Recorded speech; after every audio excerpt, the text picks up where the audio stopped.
Ce programme vous est proposé par BGFI Bank Cameroun, sponsor officiel. Quand tu viens de France, toi t'es en basket, jean, etc. Non, ici tu changes ton style vestimentaire. En général, la femme de la diaspora doit se conformer et parfois même elle doit s'oublier pour s'adapter à certains codes. On ne peut pas créer une société où on veut la paix, où on veut l'inclusion et on exclut la moitié de la population qui sont les hommes. Que tu sois de la diaspora, que tu ne sois pas de la diaspora, être une femme, c'est vraiment complexe. C'est complexe au Cameroun.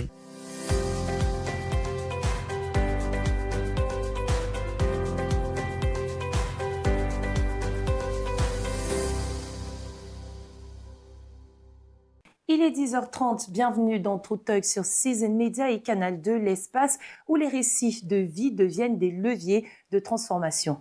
Aujourd'hui, nous abordons une thématique puissante et souvent méconnue, femmes de la diaspora, retour aux sources, enjeux et challenges. Selon une étude de l'Organisation internationale pour les migrations, l'OIM, les femmes migrantes de retour dans leur pays rencontrent davantage de difficultés de réintégration que les hommes, notamment en matière d'accès à l'emploi, à la formation et aux soins. Ces obstacles sont souvent aggravés par des expériences de maltraitance ou alors d'exploitation vécues durant leur parcours migratoire. Dans ce contexte, le retour aux sources devient un acte de courage, de reconquête et de leadership. Et qui de mieux que Donna Billon pour incarner cette dynamique? Je vous laisse vous installer et on se retrouve juste derrière. À tout de suite. Merci à BGFI Bank, sponsor officiel de ce programme, pour son engagement constant auprès des initiatives féminines. Comme annoncé, je suis avec Donna Billon, elle est présidente ou alors co-présidente de la LEFE, Ligue pour l'éducation de la femme et de l'enfant, une association qui œuvre depuis plus de 30 ans pour l'autonomisation des femmes à travers l'éducation, le dialogue et l'innovation sociale. Entre Paris, Yaoundé et les espaces transnationaux, Donna Billon incarne une vision du retour qui allie dignité, stratégie et impact. Avec elle, nous allons explorer les ressorts identitaires, les défis concrets et les leviers d'action pour que le retour au pays ne soit pas une fin, mais un nouveau départ pour chacun d'entre vous. Alors Donna, bonjour. Bonjour Eva, wow. Comment tu vas? Je vais très bien et merci infiniment de m'accueillir pour ce True Talks. Vraiment, je suis honorée. Et nous aussi, parce qu'on te suit sur les plateformes, vraiment tout ce que tu fais, c'est merveilleux pour la femme et vraiment c'est un plaisir pour nous de te recevoir. Merci beaucoup, vraiment, plaisir partagé. Alors Donna, parle-nous un peu de ton parcours professionnel. Concernant mon parcours, j'ai fait tout mon secondaire, mon lycée au Cameroun. Donc, je suis vraiment un produit d'abord du Cameroun. Et j'ai décidé de partir faire mes études à l'étranger. J'ai fait mes études en France et aux États-Unis. J'ai eu un bachelor en business administration avec une spécialité en marketing, puis un MBA en e-business et stratégie digitale. Et ensuite, j'ai eu vraiment la flamme de rentrer au pays et je suis directement rentrée. Donc, depuis 6 ans maintenant, je suis rentrée au Cameroun. D'où est venue cette flamme de rentrer? Alors, honnêtement, déjà, j'ai eu beaucoup. D'abord, la première flamme que j'ai eue est vraiment personnelle. C'est-à-dire, moi, j'ai ma mère qui est au Cameroun et j'ai voulu d'abord rentrer. Mais au-delà de ça, je voulais me reconnecter vraiment à qui je suis. Je voulais me reconnecter au continent. Et c'est aussi un peu stratégique parce que j'estime que les personnes qui rentrent d'abord, elles auront plus de pions à jouer parce qu'on est quand même encore sur un continent et en particulier au Cameroun sur des accès qui sont vraiment, vraiment importants. Et nous qui sommes déjà rentrés là, on a quand même certaines bases. C'est ça. Alors, quelles sont les expériences en diaspora qui ont façonné ta vision du monde et de l'Afrique? Honnêtement, moi, j'ai eu une expérience qui m'a beaucoup marquée. C'est quand j'ai fait mon année d'échange aux États-Unis. Je pense que c'est les États-Unis qui m'ont appris à travailler. Je pense qu'avant, je travaillais, mais je ne me rendais pas compte de l'ampleur de ce que c'est. Et vraiment, j'ai appris à travailler aux États-Unis. C'est vraiment une société où, si tu ne bosses pas, tu n'as rien. Quand on dit no pain, no gain, je pense que je l'ai vraiment appris là-bas. Et sinon, par rapport à ma vision du monde et de l'Afrique, lorsque j'étais justement en France et en Europe, j'ai beaucoup appris sur la connectivité. Quand je parle de connectivité, je parle du fait que tu commandes quelque chose, ça arrive le lendemain. C'est vraiment hyper rapide. Mais j'ai aussi appris une chose, c'est que dans mes voyages, j'ai été au Brésil, j'ai été en Thaïlande. Oui, et parce que tu es une vraie globe-trotteur, toi. J'adore le voyage, vraiment, ça c'est mon truc. Et quand j'ai vu ces pays-là, je me suis dit, mais on a quoi à envier au Brésil ou à la Thaïlande? Je me suis rendu compte qu'il y a beaucoup de codes similaires avec nos pays, sauf que eux, ils ont vraiment appris à user du tourisme. Et je pense vraiment que c'est quelque chose qu'on devrait plus faire dans nos pays. C'est vraiment d'utiliser le tourisme comme un levier économique pour développer nos villes et nos régions de façon générale. Justement, levier économique, le tourisme, est-ce que tu penses que le Cameroun suit justement cette phase de transition ou de modernisation, je vais appeler ça comme ça? Pour être totalement transparente et honnête, on ne le suit pas encore. On a encore beaucoup de retard, mais on a un potentiel incroyable. Parce que pour avoir visité le Cameroun, je n'ai même pas encore fait tout le Cameroun, il y a des endroits où je me dis, mais waouh, quoi. Je pense que dès le moment où on aura facilité l'accès, quand je parle d'accès, je pense bien évidemment des routes, parce que moi, il y a des endroits où je suis allé, il y avait des hôtels. Donc, tu arrives dans un coin, entre guillemets, paumé, mais tu as quand même de quoi bien dormir, etc. Donc, c'est vraiment l'accès. Et je pense vraiment que le Cameroun devrait jouer sur ça. Quand on dit le continent, beaucoup de personnes oublient qu'on est vraiment l'Afrique en miniature. Oui. Donc, on trouve tout chez nous et on devrait le mettre en avant. Bien sûr. Alors, on va parler un peu de l'ALEFE. Quelles sont les missions concrètes de cette association? Tout d'abord, vraiment, c'est un héritage que ma mère m'a laissé. Donc, vraiment, je suis très fière de reprendre également cette ONG. Et on voit vraiment un Cameroun juste, équitable et où tout le monde a vraiment sa voix. Nos missions principales, c'est éduquer, élever et rassembler. Et c'est vraiment pour ça qu'on œuvre pour cette ONG-là, pour que chacun soit autonome à la fin de la journée. Alors, lors du brunch and share à Yaoundé, où d'ailleurs j'étais invitée, tu as mis un accent en avant un espace de dialogue inclusif entre les hommes et les femmes. Pourquoi ce choix? Parce que tout d'abord, on ne peut pas créer une société où on veut la paix, où on veut l'inclusion et on exclut la moitié de la population qui sont les hommes. Oui. Donc, on estime que certes, nous sommes une ligue pour l'éducation de la femme et de l'enfant, mais dans les enfants, il y a des jeunes garçons. Oui. Donc, on estime qu'il faut également que les hommes soient là pour écouter quels sont nos challenges, quels sont nos enjeux. Et à la fin, les hommes feront partie de la solution. Car on veut vraiment qu'eux aussi comprennent. Parce que beaucoup d'événements se font, les femmes vont, elles parlent, elles échangent. Mais demain, tu rentres, tu es avec ton mari, il ne comprend même pas. Il y a un décalage. Donc, on a été heureux d'avoir notamment beaucoup d'hommes, beaucoup de couples aussi. Et on a parlé de plusieurs sujets et ils se sont sentis concernés. Ça, c'est génial. Alors, comment tu penses que l'éducation peut-elle devenir un outil de reconquête identitaire pour les femmes de la diaspora? En particulier en parlant des femmes de la diaspora, comme moi je vous ai dit, j'ai grandi au Cameroun. Mais j'ai également connu des femmes, comme par exemple j'ai des amies très proches, une Congolaise et une Ivoirienne, qui elles ont grandi en Europe. Et elles font quand même partie de, entre guillemets, parce que je pense que lorsqu'on parle de diaspora, on oublie aussi qu'il y a des personnes qui ont grandi en France, mais qui appartiennent à des pays africains. Et en général, la femme de la diaspora doit se conformer. Et parfois même, elle doit s'oublier pour s'adapter à certains codes.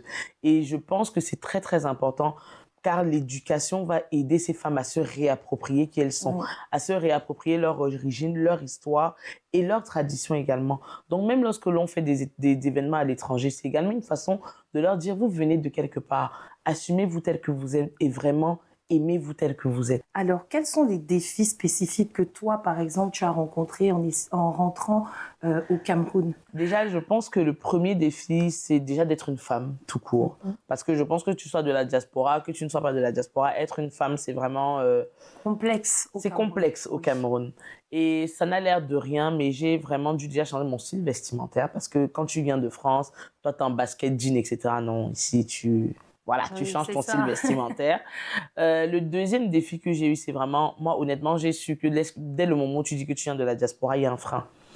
On se dit, oh, toi, tu veux venir montrer que tu connais plus que les autres. Mais c'est un frein aussi légitime parce que je pense que beaucoup de personnes doivent également comprendre que c'est mutuel. On doit réapprendre. Tant les personnes qui sont localement ici doivent apprendre à nous réintégrer, tant nous aussi, on doit apprendre à se réintégrer à la société. Alors, comment est-ce qu'on peut conjuguer le leadership féminin, les traditions locales et l'innovation sociale? Moi, je pense justement qu'en tant que femme africaine, c'est une force également que nous avons, car on allie à la fois nos traditions, mais également la modernité. Et c'est aussi un challenge, parce que c'est facile à dire, mais c'est un gros challenge.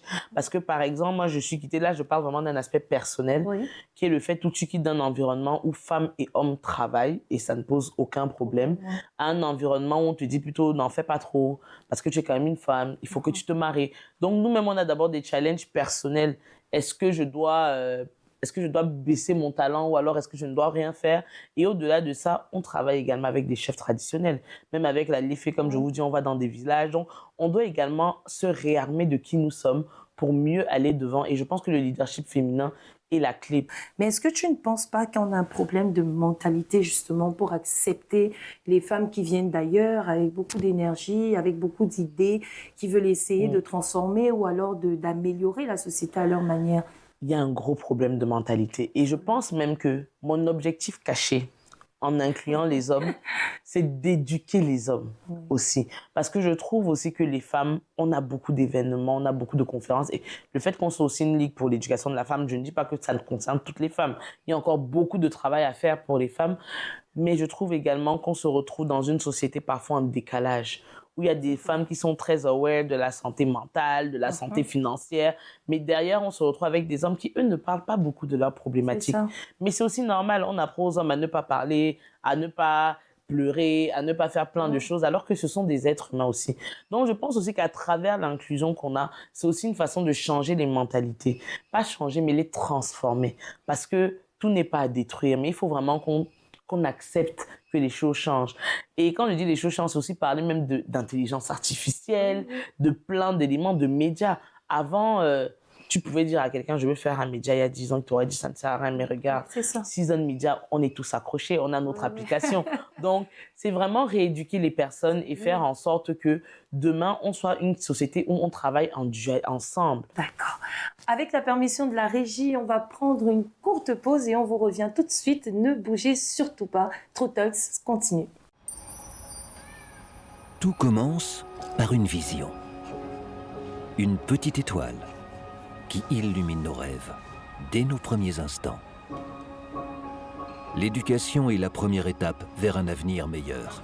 Avec passion et engagement, nous investissons dans les écoles, les talents et les esprits qui bâtiront demain. Croire à un horizon sans limite, c'est croire que chaque rêve mérite d'être accompagné, soutenu et réalisé. C'est pourquoi nous investissons dans l'excellence et la persévérance, en soutenant chaque pas vers vos accomplissements. Avec des solutions innovantes et accessibles, nous ouvrons la voie à une inclusion financière durable, pour que chacun ait sa place dans l'économie d'aujourd'hui et de demain. À chaque étape de la vie, nous sommes là pour accompagner vos ambitions. Une étoile, même la plus petite, peut illuminer le monde. Avec le groupe BGF e-Bank, chaque rêve trouve son chemin. Le meilleur est à venir.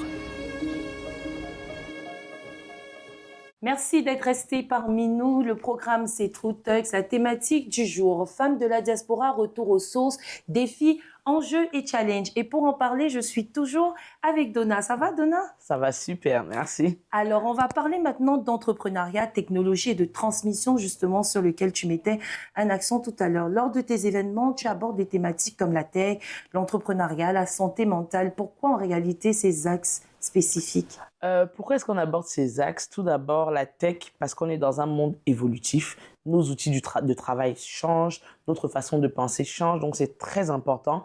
Maintenant, l'entrepreneuriat, parce que c'est vraiment la voie également, c'est une voie pour la liberté. Il faut pas qu'on soit, faut qu'on soit honnête. Et la santé mentale, parce qu'à la fin de la journée, pour faire tout ça, il faut bien qu'on ait un corps qui marche bien, un mental d'acier. Et je pense que c'est vraiment ces éléments qui sont nécessaires pour que demain, on puisse arriver à un autre niveau. Et en plus de nos jours, il faut vraiment qu'on soit up-to-date. Comme on dit, si tu arrives à la gare et que le train est parti, il est parti, il ne va pas t'attendre. Donc, il faut vraiment que nous-mêmes, on s'éduque dessus. Et je pense que la santé mentale, c'est hyper important pour nous, les Africains. Parce que je ne sais pas si vous le saviez, mais moi, j'ai rencontré quelqu'un qui travaille dans une ONG qui concerne tout ce qui est suicide. Et on fait partie des top pays où il y a le plus de suicides en Afrique. Ce qui est surprenant parce que... Merci pour l'info, je t'ai pas au courant. Quelqu'un meurt dans sa maison, on va dire qu'on l'a vendu. Ou alors quelqu'un a un accident, on va dire que ce sont les cousins du village, c'est le femme-là. Même les autopsies, combien est-ce qu'on en fait? Donc la santé mentale, c'est très très important, surtout même pour les hommes, comme on en parlait. Parce que les femmes, on a une facilité à accumuler. Ton gars te bat, tu es déjà parti pleurer chez tes amis. Alors que les hommes ont encore cette réticence. Donc je pense que c'est très très important. Et comme on dit, un corps sain dans un esprit sain. On ne peut pas se dire qu'on veut être entrepreneur, on veut être spécialisé dans la tech alors que nous-mêmes, on ne va pas. Donc, c'est un peu comme un train et plusieurs wagons qui vont ensemble. On va parler d'un de tes projets, justement, en parlant de transmission. Tu as engagé une série de formations. Je pense bien, peux-tu nous en dire plus de là? Donc, nous, en fait, pour le moment, ce sont des mini-événements. Et on va justement, en 2026, en faire des formations. Il y a d'abord eu le Brunch and Share, où tu es venu, qui est vraiment un espace de dialogue, qui est vraiment un espace où, en plus, il était gratuit, ouvert à 200 personnes. Et tu avais eu beaucoup de monde pour une première. Pour une première édition, on a eu du monde qui sont même venus de Yaoundé, de Konsamba, de Douala, plutôt, vu que c'était à Yaoundé. Et on a également des mini-événements comme À table pour elle, qui est vraiment fait pour échanger lors d'un dîner sur des thématiques précises. On a également des causeries éducatives. Donc, pour le moment, on essaie vraiment de sensibiliser. Et bientôt, on entre vraiment dans la phase éducation. Même quelque chose de banal, hein, tout le monde veut construire, tout le monde va acheter des terrains, mais comment ça se passe? C'est ça. Parce qu'à la fin de la journée, comment ces choses se passent là? Et au-delà de ça, comment est-ce que les personnes font pour se vendre?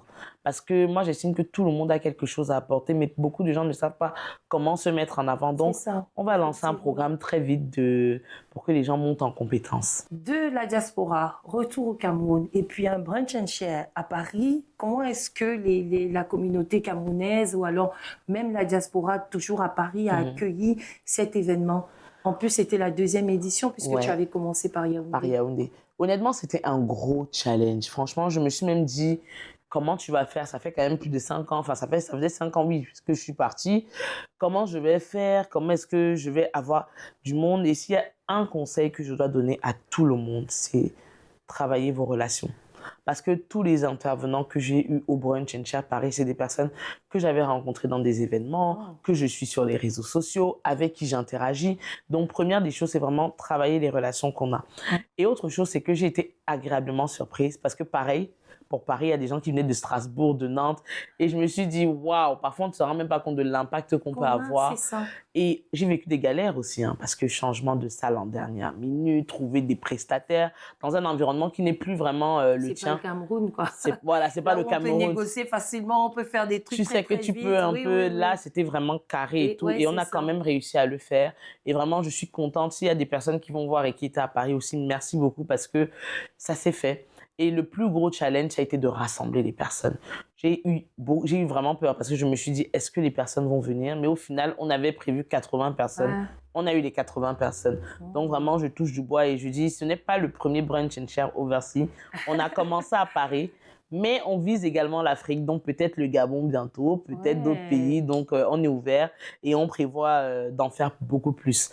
Alors, du coup, moi, je regardais toutes ces images en me disant « Ouais, c'est ma petite sœur et tout, je suis trop contente, c'est une caméra. » Parce que tu ne m'avais pas parlé du Brunch and Share de Paris. Donc, je découvre les images et j'étais pas surprise parce que tu es très authentique, tu fais bien les choses. Mais en même temps, je me disais, est-ce qu'elle a réussi à avoir du monde? Est-ce qu'elle a eu le temps de communiquer? Mais au final, sur les images, c'était vraiment magnifique. Non, c'était franchement... En fait, j'ai eu la chance. Franchement, je dis souvent, j'ai la grâce de rencontrer des personnes. J'ai eu une aînée qui m'a énorme. Elle a envoyé dans tous ses réseaux à elle-même. C'est ça donc qu'on s'est rencontrés sur... Elle s'appelle Elodie. Ces relations, il faut les entretenir. On s'est connus sur Instagram. Sinon, elle s'appelle Elodie. Elle a d'ailleurs un cabinet de consulting ENPG et elle m'a beaucoup aidée. Mais vraiment, quand je dis de façon spontanée, c'est vraiment des personnes qui ont partagé dans leur groupe de diffusion. Aussi, nous-mêmes, on a beaucoup fait la communication et on a incité aussi nos panélistes à le faire. Et vraiment, ça s'est fait en 2 mois. Donc, vu que c'était 1 mois après le Brunch and Share, en fait. Oui, de Yaoundé, donc, on a directement fait 1 mois après. Et on s'est dit, moi, en fait, je suis vraiment quelqu'un de... Mais le timing était bon parce que les gens avaient suivi celui de Yaoundé. Donc, quand tu annonces celui de Paris, bah... Ils se disent que, bon, comme on a raté celui de Yaoundé, exactement. C'est ça. Et je dis vraiment, il faut avoir le courage d'accomplir ses propres rêves. Parce que parfois, même Yaoundé, hein, je ne peux pas te mentir que je ne savais pas. Je me suis dit, parce que les gens s'inscrivent, mais est-ce qu'ils viendront? Mais je dis, parfois, quand on a une vision, il faut vraiment s'accrocher à elle et se dire, au pire, si ça rate, j'apprends. C'est tout. Mais il faut avoir le courage de passer outre. Et vraiment, Paris m'a montré que c'est pour ça qu'à un moment, on doit seulement continuer de faire des événements. Oui, c'est ça. On va essayer de se surpasser au max. Alors, Donna, on va passer à une partie un peu plus fun, encore plus fun de cette émission. Je te laisse découvrir, chers téléspectateurs, à tout de suite. De retour, chers téléspectateurs, c'est le moment du quiz sur notre programme True Talks. Alors, Donna, il y a un chrono. Tu vas prendre ce petit panier. Waouh. Tu vas répondre à 5 questions et tu as 1 minute pour chaque question, Ok. chaque réponse. Après ça, on considère, si ça prend plus de temps, on considère que tu n'es pas très sincère. Donc, D'accord. vas-y, c'est quand tu veux. C'est Ok. parti. Donc, première question, qu'est-ce que tu n'avais pas prévu de retrouver ici et qui t'a profondément déstabilisé? Les courriers, le service courrier, je déteste ça. Le féminisme des diasporas africaines est-il compatible avec les réalités socio-culturelles locales? Je pense que le féminisme n'a pas d'origine enfin d'africanité ou pas. Je trouve juste qu'il y a des féministes et c'est tout. Selon vous, les femmes de la diaspora reviennent-elles vraiment par amour du pays ou par échec dans leur parcours à l'étranger? Tous ceux qui ont raté ne vont pas rentrer. Je vous rassure que si quelqu'un rentre, c'est qu'il veut vraiment. Parce qu'en général, les gens ont honte de dire qu'ils ont échoué ailleurs. Ouais, c'est ça. Le retour, ça t'a coûté quoi? Une carrière, une relation? Ouais. Ça l'amour. t'a coûté quoi? Une relation. Ouais. Les femmes revenues de l'étranger ne reproduisent-elles pas parfois le mépris qu'elles dénonçaient en Occident? Honnêtement, s'il faut être honnête, oui. Je pense que parfois, c'est pas forcément parce qu'on le veut, mais parfois on reproduit des choses qui n'étaient pas forcément bien et on se rend compte de ça après. C'est bon. Oh, c'est bon. Wow, 5 c'est questions bon? répondues. Le timing? C'est bon, oui, bon timing. Merci beaucoup, Donna, de t'être prêtée au jeu. Merci Alors, à on va vous. remettre tout ça en place. Et on va passer à la dernière partie, vision, héritage et appel à l'action. Ah. Si tu devais transmettre une valeur essentielle aux jeunes femmes de la diaspora, que serait-elle? Ben, la valeur intrinsèque que moi je donnerais aux femmes de la diaspora, c'est la fierté. Vraiment, soyons fiers de qui on est, soyons fiers de notre peau, de nos cheveux, de notre beauté, de notre singularité, de nos formes. Ça n'a l'air de rien, mais pour une femme qui a grandi et qui évolue dans la diaspora, à qui on peut dire tout le temps, ouais, mais on voit trop tes hanches, ou alors, oui, mais tu trouves pas que tu devrais changer de coiffure? Vraiment, soyons fiers de qui on est, parce qu'on est vraiment, comme on dit, hein, on est au centre de l'Afrique, c'est nous d'abord. Le commencement, c'est Ouais. nous. Donc, soyons fiers de qui nous sommes. Alors, quelle est ta vision d'un pont durable entre la diaspora et le Cameroun, par exemple? Ma vision est vraiment qu'on doit être dans un environnement qui, à la fois, va toujours nous mettre en avant. Et au-delà de ça, vraiment, pourquoi créer des ponts? Parce qu'on a toujours à apprendre de l'autre. Et c'est pour ça que j'insiste toujours sur les ponts, the bridge. Et même au-delà de la diaspora, c'est même des ponts entre nous, Africains.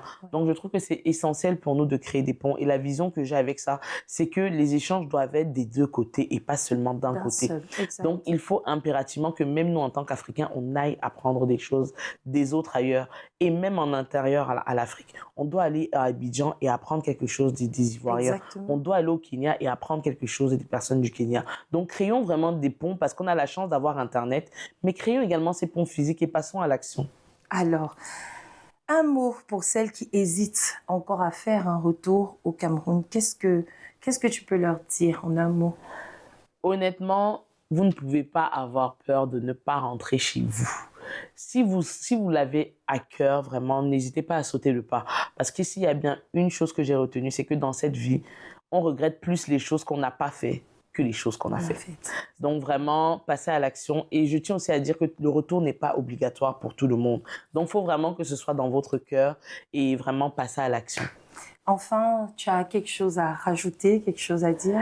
Je tiens à dire que merci déjà à Season Media. Franchement, Eva, tu es une inspiration pour nous toutes. Merci. Et je tiens à te dire que je suis très admirative aussi de ton parcours. Merci. Et merci à tous. Merci vraiment de m'avoir reçu pour True Talks. Et n'hésitez pas à me suivre sur mes réseaux sociaux, lesfaits.ong et Donabi sur les réseaux sociaux. Justement, puisque tu en parles de l'effet, en quelques mots, est-ce qu'il y a une façon de pouvoir accompagner justement ces initiatives, votre association? Comment est-ce qu'il faut procéder pour te joindre, pour pouvoir participer? Merci beaucoup pour ce rappel parce que justement, on est ouvert vraiment aux mécènes, aux partenariats et à tout accompagnement. Vraiment, connectez juste vous sur nos réseaux sociaux, c'est lesfaits.ong, que ce soit en DM, que ce soit par mail, que ce soit par notre numéro. Mais dès que vous allez taper lefe.ong, vous allez nous trouver.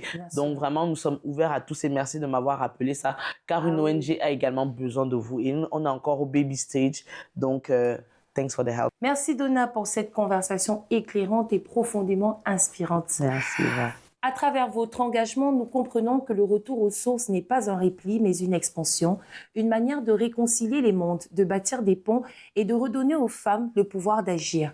À toutes celles qui nous écoutent, votre histoire est une force. Votre voix peut transformer les récits et votre retour peut devenir un acte de leadership. Merci à BGFI Bank, sponsor officiel de cette émission, pour son engagement constant envers les femmes.